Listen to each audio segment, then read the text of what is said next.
تعلم على العلماء حتى تعرف الإسلام صحيحا.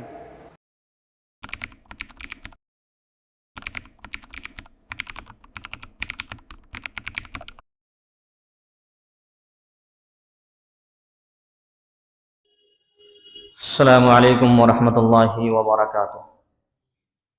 بسم اللہ، الحمد للہ رب العالمین، والصلاة والسلام علی سید المرسلین وعلی آلہ وصحبہ اجمعین، وبعد، فإن خیر الحدیث کتاب اللہ، وخیر الہدی ہدی محمد صلی اللہ تعالی علیہ وسلم، وشر الأمور محدثاتها وكل محدثة بدعة وكل بدعة ضلالة وكل ضلالة في النار. أما بعد، فأعوذ بالله من الشيطان الرجيم. بسم الله الرحمن الرحيم. تبت يدا أبي لهب وتب، ما أغنى عنه ماله وما كسب، سيصلى نارا ذات لهب، وامرأته حمالة الحطب، في جيدها حبل من مسد. برادران اسلام، بہت ہی قابل احترام معزز حاضرین درس، میرے دینی اور اسلامی بھائیوں، نوجوان دوستوں، ساتھیوں، بزرگوں اور پردہ نشی عزت مآب میری ماؤں اور بہنوں، آج کے تفسیر قرآن کے اس درس میں آپ حضرات کے سامنے سورہ لہب کی تلاوت کی گئی ہے. یہ سورہ مکی سورت ہے اور اس سورہ کو کئی ناموں سے یاد کیا جاتا ہے. سورہ لہب بھی کہتے ہیں، سورۃ المسد بھی کہتے ہیں، سورہ تبت بھی کہا جاتا ہے. اس کے اندر کل 5 آیتیں ہیں. اس کا مختصر ترجمہ یہ ہے کہ تبت یدا ابی لہب وتب، کہ ابو لہب کے دونوں ہاتھ ٹوٹ گئے اور وہ خود ہلاک ہو گیا. ما اغنى عنہ مالہ وما کسب، نہ تو اس کا مال اس کے کام آیا اور نہ اس کی کمائی اس کا کام آیا. سیصلی نارا ذات لہب، ان قریب وہ بھڑکنے والی دہکتی ہوئی آگ میں جائے گا. وامرأتہ حمالۃ الحطب، اور اس کی بیوی بھی جائے گی جو لکڑیاں ڈھونے والی ہے. فی جیدہا حبل من مسد، اس کی گردن میں کھجور کی چھال یا کھال کی مضبوط رسی ہوگی جس کے ذریعے جہنم میں گھسیٹی جائے گی. یہ سورہ لہب کا مختصر ترجمہ ہے. اس کی مختصر توضیح و تفسیر آپ کے سامنے پیش کی جائے گی. میرے دینی اور اسلامی بھائیوں، یہ جو سورہ لہب ہے، اس سورہ کے اندر دنیا کی سب سے بدترین میاں بیوی ابو لہب اور اس کی بیوی جس کا نام عروہ یا اروا تھا، اس کی کنیت ام جمیل تھی، یعنی ام جمیل بنت حرب، دونوں کی ہلاکت و بربادی،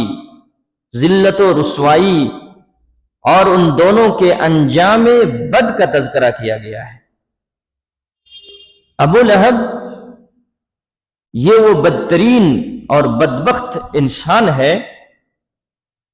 جس کا نام لے کر کے اللہ تبارک و تعالی نے قرآن کریم کے اندر اس کی مذمت بیان کیا ہے، اس کے بد کرداری کو بیان کیا ہے،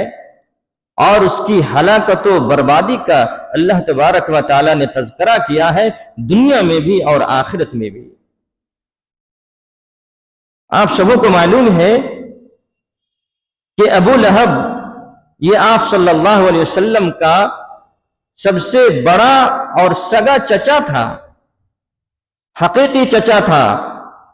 ابو لہب کا نام تھا عبد العزیٰ، حقیقی جو نام تھا اس کا عبد العزیٰ بن عبد المطلب، یہ ان کا اصلی نام تھا۔ اور یہ بہت ہی خوبصورت، نہایت ہی حسین و جمیل انسان تھا،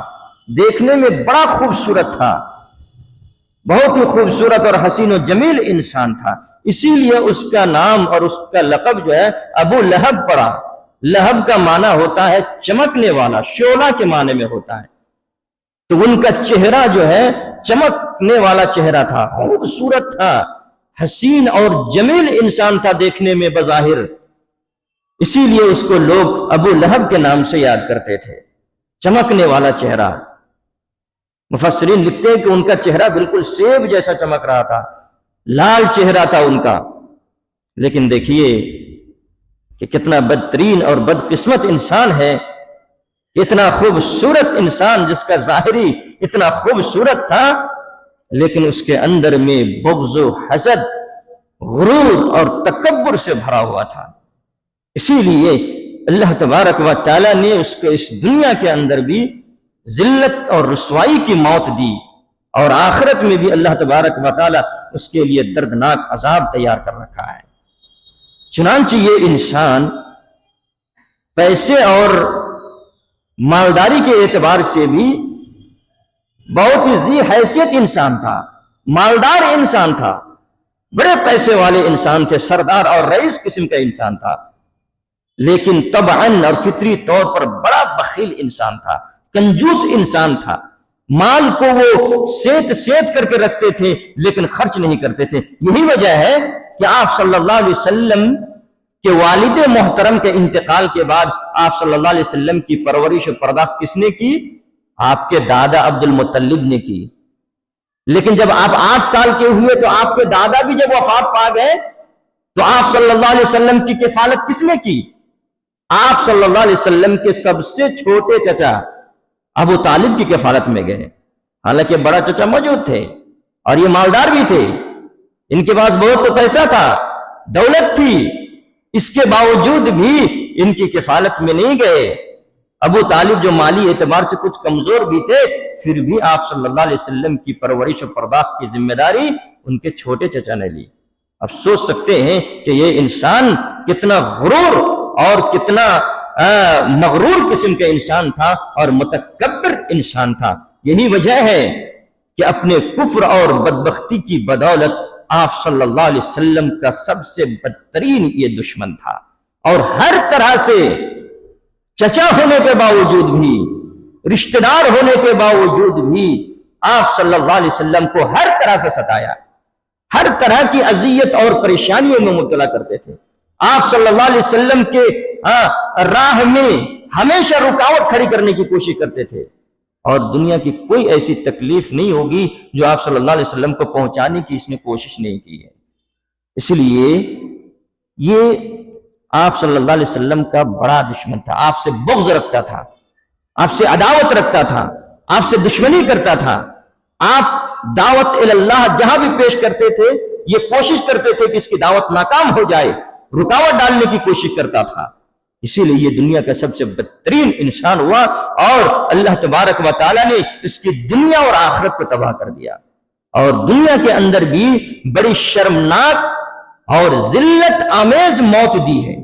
آپ سب کو معلوم ہوگا سیرت کے حوالے سے کہ جنگ بدر کے موقع پر یہ شریک نہیں ہوا تھا، جنگ میں یہ شریک نہیں ہوا تھا، لیکن لوگوں کو پیسے دے دے کر کے انہوں نے جنگ میں بھیجا تھا، لوگوں کو پیسے پر ان کو بہت فخر تھا۔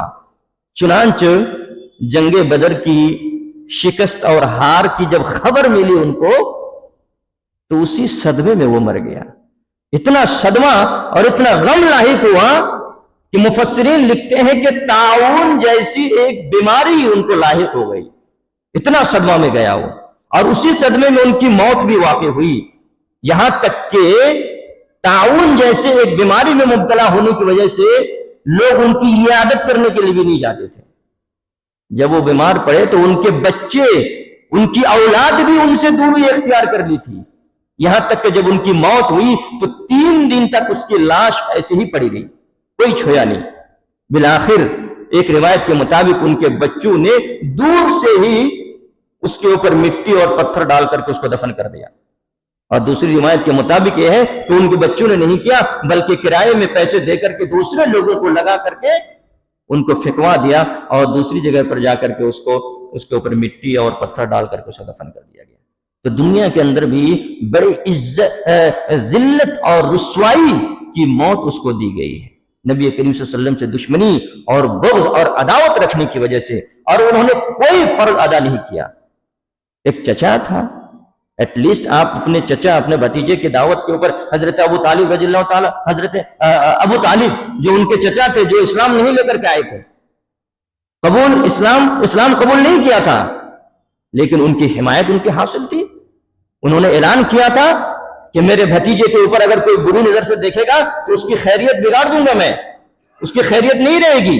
بھلے انہوں نے اسلام قبول نہیں کیا تھا لیکن ان کی حمایت حاصل تھی، اور آپ صلی اللہ علیہ وسلم نے دعوتی امور کو آگے بڑھ کر کے انجام دیا، لیکن انہوں نے وہ بھی فرض ادا نہیں کیا، اور اس کے برعکس انہوں نے دشمنی اور بغض و عداوت کی اور تکلیف دینے میں کوئی کسر باقی نہیں چھوڑی۔ اسی لیے اللہ تعالیٰ نے اس کو اس طرح کی موت عطا کی ہے، اور آخرت میں بھی دردناک عذاب تیار کر رکھا ہے۔ اور یہی نہیں، اس کی بیوی کا بھی اسی آیت کے اندر تذکرہ ہے، بھی بیان آئے گا کہ اسی طرح اس کی بیوی، جس کا نام میں نے بتایا کہ عروہ یا اروا نام تھا اس کا اصلی نام، ام جمیل ان کی کنیت تھی، ام جمیل بنت حرب، یہ ابو سفیان کی بہن تھی اور حضرت معاویہ رضی اللہ تعالیٰ عنہ کی پھوپھی بھی تھی، اور یہ بھی بہت ہی بد کردار اور بد چلن قسم کی عورت تھی، اور اپنے شوہر سے کسی صورت وہ کم نہیں تھی نبی کریم صلی اللہ علیہ وسلم کو تکلیف پہنچانے میں۔ چنانچہ یہ عورت یعنی ابو لہب کی بیوی نبی کریم صلی اللہ علیہ وسلم کو ہر طرح سے ستاتی تھی، چغلی کرتی تھی، یہ غیبت کرتی تھی، حالانکہ اللہ تعالیٰ نے کوئی چیز کمی نہیں رکھی تھی، بہت مالدار، جیسا کہ آپ نے سنا کہ ابو لہب بڑے مالدار انسان تھے اور وہ بھی مالدار تھی، بڑے شریف گھرانے قریش کے عالی نسب سے وہ تعلق رکھتی تھی، اس کے باوجود بھی نبی کریم صلی اللہ علیہ وسلم کو تکلیف دیتی تھی، گالیاں بکتی تھی، چغلی کرتی تھی، قریش کے سرداروں کے پاس جا کر کے نبی کریم صلی اللہ علیہ وسلم کے خلاف وہ بھڑکاتی تھی، اور اتنا ہی نہیں بلکہ جنگلوں میں جا کر کے خاردار اور کانٹے دار جھاڑیاں کاٹ کر کے لاتی تھی، اور رات کے اندھیرے میں جناب محمد رسول اللہ صلی اللہ علیہ وسلم کے گھر کے سامنے وہ ڈال دیا کرتے تھے، تاکہ آپ صلی اللہ علیہ وسلم جب فجر کے وقت نکلے تو آپ کے پیر میں کانٹا چبھ جائے، آپ کو پریشانی ہو جائے، یہ وہ کرتی تھی۔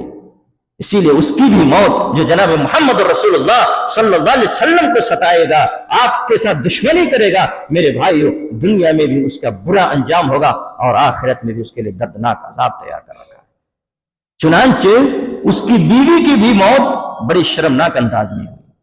وہی جنگل میں جا رہی تھی، وہ جنگل میں وہ لکڑی کاٹنے کے لیے گئی، گلے میں ایک ہار وہ پہنتی تھی، سونے کی، اسی ہار میں جنگل کے کانٹے میں پھنس کر کے وہی اس کی موت ہو گئی۔ نبی کریم صلی اللہ علیہ وسلم کو تکلیف دینے کا یہ نتیجہ تھا۔ تو یہ دونوں، ابو لہب اور ان کی بیوی، یہ دونوں مل کر کے نبی کریم صلی اللہ علیہ وسلم کو خوب ستایا، اور یہ پڑوس بھی تھے، گھر کے بغل میں ان کا گھر تھا، اس وجہ سے اور زیادہ ستاتی تھی، اور زیادہ پریشان کرتی تھی، اور زیادہ تکلیفیں دینے کی کوشش کرتی تھی، اور دن رات اسی فکر میں رہتی تھی کہ نبی کریم صلی اللہ علیہ وسلم کے راہ میں رکاوٹ بنے اور ان کو تکلیف دے۔ اسی لیے اس سورہ کے شان نزول اور سبب نزول کے اندر یہی ہے کہ اللہ رب العالمین نے جب نبی کریم صلی اللہ علیہ وسلم کو یہ حکم دیا کہ وَأَنذِرْ عَشِيرَتَكَ الْأَقْرَبِينَ، اے اللہ کے رسول آپ اپنے قرابت داروں کو، رشتہ داروں کو سمجھائیے اور ان کو اللہ رب العالمین کے عذاب سے ڈرائیے۔ جب یہ آیت کریمہ نازل ہوئی تو اللہ کے نبی صلی اللہ علیہ وسلم نے اپنے قبائل کے لوگوں کو، قرابت داروں کو، رشتہ داروں کو صفا پہاڑی کے اوپر جمع کیا۔ آپ صلی اللہ علیہ وسلم صفا پہاڑی کے اوپر چڑھ کر کے آواز لگائی، یا صباحا، یہ اس وقت آواز لگانے کا ایک طریقہ تھا۔ تو اس آواز کو سن کر کے سب لوگ جمع ہو گئے، نبی کریم صلی اللہ علیہ وسلم کے قبیلے کے لوگ، رشتہ دار اور جتنے بھی لوگ تھے سب لوگ جمع ہوئے، اور وہاں پر ابو لہب بھی آ گئے کیونکہ یہ بھی تو ان کا چچا تھا۔ چنانچہ نبی کریم صلی اللہ علیہ وسلم نے بیان کیا کہ اے لوگوں، میں اگر کہوں کہ اس پہاڑی کے پیچھے تمہارے اوپر حملہ کرنے کے لیے ایک لشکر آ رہا ہے تو کیا تم میری اس بات کو تسلیم کرو گے؟ اگر میں تم لوگوں کو یہ کہوں کہ اس پہاڑی کے پیچھے تمہارے دشمن چھپے ہوئے ہیں اور تمہارے اوپر حملہ کرنے کے لیے پورے فوج اور لشکر کے ساتھ تیار وہ آ رہے ہیں، کیا تم اس بات کو تسلیم کرو گے؟ تو سب لوگوں نے کہا کہ ما جربناک الا صدقا، اے محمد ہم نے آج سے پہلے تجھے کبھی جھوٹ بولتے ہوئے پایا ہی نہیں سوائے سچ کے، ہم نے صرف سچ کا تجربہ کیا ہے، اسی لیے آپ کو الصادق الامین کے لقب سے آپ کو ملقب کیا گیا، اسی لیے اگر آپ کہتے ہیں تو بالکل صحیح بات ہوگی۔ چنانچہ اللہ کے نبی صلی اللہ علیہ وسلم نے اس موقع پر بیان کیا کہ میں تمہیں اللہ کے عذاب سے ڈرانے کے لیے آیا ہوں، اللہ رب العالمین نے عذاب کا وعدہ کیا ہے، اگر تم اسی کفر و شرک میں مبتلا رہے، ہزاروں معبودان باطلہ کے سامنے اگر تم سجدہ کرتے رہے تو اللہ رب العالمین کا دردناک عذاب ہے، میں اس سے تم کو ڈرانے کے لیے آیا ہوں اور اس بات کی دعوت دینے کے لیے آیا ہوں کہ تم ایک اللہ رب العالمین کے ایک اللہ رب العالمین کے سامنے سجدہ کرو، ایک اللہ رب العالمین کو تسلیم کرو اور عقیدہ توحید کو تم اختیار کرو اور اس کے تقاضے کے مطابق تم زندگی بسر کر لو۔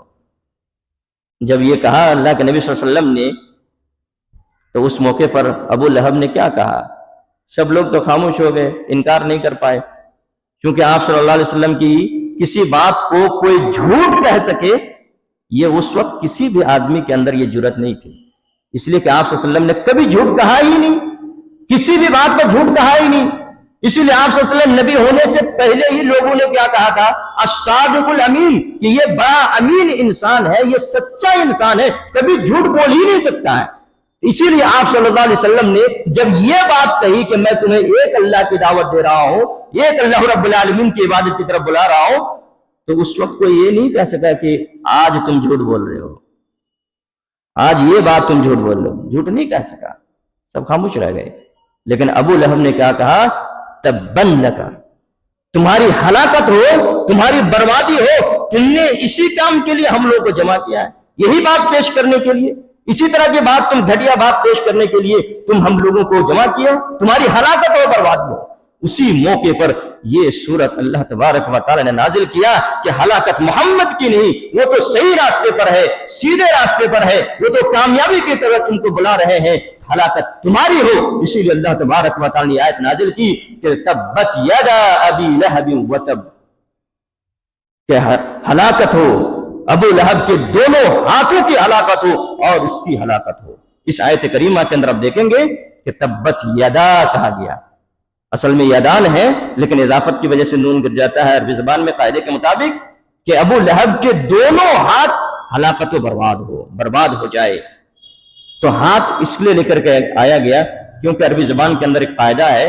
کہ کبھی کبھی جز کہہ کر کے کل مراد لیا جاتا ہے، یعنی ایک پارٹ کہا جاتا ہے لیکن مکمل پارٹس مراد دیے جاتے ہیں۔ چنانچہ یہاں پر یدا کہا کیونکہ عام طور پر انسان کسی کو جو تکلیف دیتا ہے، تکلیف پہنچاتا ہے، فعلاً جو تکلیف پہنچائی جاتی ہے وہ ہاتھ سے ہی عام طور پر تکلیف پہنچائی جاتی ہے۔ اسی لیے اللہ کے نبی اللہ تبارک و تعالی نے کہا تبت یدا ابی لہب وتب، کہ ابو لہب کے دونوں ہاتھ ٹوٹ گئے، دونوں ہاتھ برباد۔ یعنی اس سے مراد، دونوں ہاتھ سے مراد کیا ہے کہ دنیا بھی برباد ہو گئی اور آخرت بھی برباد ہو گئی۔ دونوں یدا ابی لہب، دونوں ہاتھ برباد ہو گئے، یعنی اس سے مراد ابو لہب ہے کہ ابو لہب تباہ اور برباد ہو گئے، اس کو کامیابی نہیں مل سکتی۔ اور آگے اللہ تعالیٰ نے کیا کہا کہ ما اغنا عنہ مالہ وما کسب، ابو لہب کو اس کے مال نے اس کو بچا نہیں پایا، نہ اس کا مال کام آیا اور نہ اس کی کمائی، وما کسب جو اس نے کمایا ہے یعنی اس سے مراد اس کی اولاد ہے، نہ اس کا مال و دولت کام آئی، نہ اس کا جاہ و منصب کام آیا، نہ اس کے بچے کام آئے۔ کون بچایا اس کو؟ ذلت آمیز جو اس کی موت ہوئی تو اس کی اولاد نے تو بھی اس کو چھوڑ دیا تھا، اس کا مال بھی اس کا کام نہیں آیا، اس کو بچا پایا اس کے مال نے؟ تو دنیا میں بھی مال نے اس کو بچا نہیں پایا اور آخرت میں بھی نہیں بچا پائے گا۔ اس لیے کہ ابو لہب جو ہے یہ دعویٰ کرتے پھرتے تھے، لوگوں کو یہ کہا کرتے تھے کہ اگر یہ محمد کی باتیں صحیح ہے اور اس کی دعوت اگر صحیح ہے تب بھی میں نہیں مانوں گا، کل قیامت کے دن میں اللہ کے سامنے اپنے مال کو پیش کر کے، اپنے بچے کو فدیہ میں پیش کر کے میں جہنم سے بچ جاؤں گا۔ تو مال کی گھمنڈی تھی ان کے پاس، وہ مال کہتے تھے کہ میں جنت خرید لوں گا، اللہ کے عذاب سے میں بچ جاؤں گا، یہ مال میں پیش کر دوں گا۔ یہی نقشہ اللہ تبارک و تعالی نے کہا کہ تم دنیا میں تم بچ نہیں سکے، تمہارا مال نے تم کو بچا نہیں پایا، آخرت میں تم کو مال کون سے بچائے گا؟ کون بچائے گا تم کو؟ اسی لیے کہا کہ ما اغنى عنہ مالہ وما کسب، تم نے جو کمائی اس سے مراد مفسرین نے لکھا کہ تمہارے بچے اولاد، نہ اولاد کام آئے نہ تمہارے مال کام آئے۔ تو دنیا میں جب کام نہیں آیا تو آخرت میں بھی تمہارا مال اور تمہارے بچے کیسے کام آئیں گے؟ آخرت میں تو وہی مال کام آئے گا جس کو تم نے اللہ کے راستے میں خرچ کیا ہوگا، جس کو تم صدقہ و خیرات کیا ہوگا۔ اسی لیے ابن آدم کل قیامت کے دن کہے گا، یقول ابن آدم این مالی مالی، کل قیامت کے دن کہے گا انسان کہ میرا مال کیا ہوا، میں اتنے دولت مند تھا، میرے پاس اتنی دولت تھی، وہ ساری دولت کہاں چلی گئی؟ اسی لیے اللہ تعالیٰ کہے گا تمہارا مال وہ ہے جس کو تم نے کھا پی کے ختم کر دیا ہے، تمہارا مال وہ ہے جس کو تم نے فنا کر دیا ہے، دنیا کے اندر ہی تم نے اس کو ختم کر دیا، اور آج تم کو وہی ملے گا جو تم اللہ کے راستے میں تم نے خرچ کیا ہوگا، میرے راستے میں تم نے مال لٹایا ہوگا، وہی محفوظ ہے اور اتنا ہی محفوظ ہے اور تمہیں وہی ملے گا۔ اسی لیے میرے بھائیو، اس سے پتہ چلتا ہے کہ انسان کو کبر و غرور سے بچنا چاہیے، اور اللہ رب العالمین نے جو کچھ بھی نوازا ہے وہ اللہ کے راستے میں خرچ کیجئے، اللہ کے راستے میں لٹائیں گے تبھی جا کر کے دنیا اور آخرت میں کامیابی ممکن ہے۔ اسی لیے اللہ تعالیٰ نے کہا کہ ما اغنى عنہ مالہ وما کسب، کہ نہ ان کا مال ان کا کام آیا اور نہ ہی ان کی کمائی یعنی ان کی اولاد کام آئی۔ آگے اللہ تعالیٰ نے کیا کہا کہ سیصلی نارا ذات لہب، دنیا میں تو یہ شرمناک اور ذلت آمیز موت دی اللہ تعالیٰ نے، آخرت کے بارے میں کیا کہا؟ سیصلی نارا ذات لہب۔ جی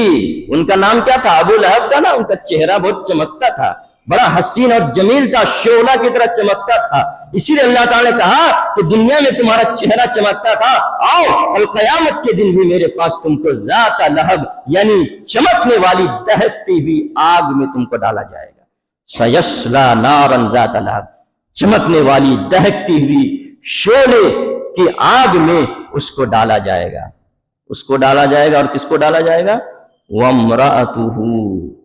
اور اس کی بیوی کو بھی ڈالا جائے گا۔ کیوں؟ کیونکہ ابھی آپ نے سنا کہ اس کی بیوی بھی نبی کریم صلی اللہ علیہ وسلم کو تکلیف دیتی تھی، اذیتیں پہنچاتی تھی، آپ کے راستے میں کانٹے دار جھاڑیاں جنگلوں سے کاٹ کر کے لا کر کے راستے میں گراتی تھی، ڈالتی تھی، اور اندھیری رات میں جا کر کے وہ ڈالتی تھی کہ آپ صلی اللہ علیہ وسلم جب صبح میں نکلیں گے، رات کے اندھیری میں نکلیں گے، تاریکی میں، تو آپ صلی اللہ علیہ وسلم کو تکلیف ہوگی کہ پیر میں کانٹا چبھ جائے گا۔ اسی لیے کہا کہ وہ امراتہ، اور اس کی بیوی بھی اسی جہنم میں جائے گی، دہکتی ہوئی آگ میں۔ حمالۃ الحطب، اس کو حمالۃ الحطب کہا گیا، لکڑیاں ڈھونے والی، لیکن مالدار قسم کی لڑکی تھی، عورت تھی، اور نبی کریم صلی اللہ علیہ وسلم کو تکلیف پہنچانے کے لیے جنگل میں جا کر کے لکڑیاں ڈھوتی تھی، اسی لیے اس کو حمالۃ الحطب کہا گیا کہ یہ لکڑیاں ڈھونے والی ہے، لکڑیاں ڈھو ڈھو کر کے نبی کریم صلی اللہ علیہ وسلم کو تکلیف پہنچاتی۔ اس کا ایک معنی تو یہ ہے، دوسرا معنی یہ لیا گیا کہ وہ چغلی کرتی تھی، یعنی باتیں جا کر کے لگاتی تھی، آگ لگاتی تھی وہ دنیا میں، نبی کریم صلی اللہ علیہ وسلم کے خلاف، ہے نا، قریش کے سرداروں کے پاس جا کر کے باتیں لگا کر کے بھڑکایا کرتی تھی، اکساتی تھی، وہ آگ لگانے کا کام کرتی تھی۔ اسی لیے اللہ تعالیٰ نے کہا حمالۃ الحطب، یہ لکڑیاں ڈھونے والی ہے جو چگلیاں کرتی ہیں، لکڑیاں لا کر کے کاٹ کر کے نبی کریم صلی اللہ علیہ وسلم کو ستاتی تھی۔ وہ کتنی بدترین وہ عورت تھی، اور کتنے بدترین یہ جوڑی اور میاں بیوی تھی، جو شوہر بھی اور میاں بیوی مل کر کے نبی کریم صلی اللہ علیہ وسلم کو اس قدر وہ ستایا کرتے تھے۔ کہا آگے اللہ تعالیٰ نے کہ فی جیدہا حبل من مسد، فی جیدہا، جیدن کے معنی ہوتا ہے گردن، فی جیدہا اس کے گردن میں کیا ہوگی، حبل من مسد، مسد کی رسی اس کے گلے میں ہوگی کل قیامت کے دن۔ اور مسد کہتے ہیں کھجور کی کھال یا چھال کی بٹی ہوئی رسی کو کہتے ہیں، جو اس کے گلے میں پہنا کر کے، اور صحیح بخاری کے اندر مجاہد سے منقول ہے کہ اس رسی سے مراد جہنم کی آگ کی رسی ہوگی، جس رسی کو کھینچ کر کے گھسیٹ کر کے اس کو جہنم میں ڈالا جائے گا۔ یعنی دنیا میں بھی کس طرح سے اللہ تعالیٰ نے رسوا کیا، بدنام کیا، ذلت آمیز موت دی، اور دنیا والوں کے لیے نشان عبرت بنایا، اور آخرت میں بھی بڑی رسوائی ہوگی، بے عزتی ہوگی، ذلت آمیز اللہ تعالیٰ سزا دے گا اور جہنم میں گھسیٹ کر کے اس کو ڈالا جائے گا۔ تو یہ سورہ ہے جس کے اندر اللہ تبارک و تعالیٰ نے دنیا کی ایک بدترین میاں بیوی، خاوند اور بیوی، شوہر اور اس کی بیوی کی بد کرداری کو بیان کیا، اس کی مذمت کو بیان کیا، اور یہ حشر دونوں کے ساتھ کیوں ہوا، دنیا اور آخرت کیوں تباہ ہو گئی، اس کے پیچھے سبب کیا ہے؟ سبب یہی ہے میرے بھائیو کہ ان دونوں نے جناب محمد رسول اللہ صلی اللہ علیہ وسلم کی دعوت کو نہ صرف ٹھکرایا، نہ صرف یہ کہ انکار کیا، بلکہ آپ کو پریشان کیا، آپ کے راستے میں کانٹے بچھائے، آپ سے بغض رکھا، آپ سے دشمنی کیا، آپ کے ساتھ عداوتیں رکھی۔ اس وجہ سے دنیا میں بھی اللہ تعالیٰ نے برا انجام کیا، اور آخرت میں اس کے لیے دردناک عذاب تیار کر رکھا ہے۔ اس لیے اس سورے کا مفاد اور اس سورے سے ہم لوگوں کو معلوم یہ ہوتا ہے اور سبق یہ ملتا ہے کہ جو اللہ اور اس کے رسول سے آج بغض رکھے گا، جو دشمنی کرے گا، کتاب و سنت کی باتیں آ جانے کے بعد بھی اس کو نہیں مانے گا، بغض رکھے گا، عداوت کرے گا، میرے بھائیو ان کا بھی وہی انجام ہوگا جو ابو لہب اور اس کی بیوی کا انجام ہوا۔ اس دنیا میں بھی اللہ تعالیٰ اس کو شرمناک موت سے نوازے گا، اور آخرت میں بھی دردناک عذاب میں مبتلا کرے گا۔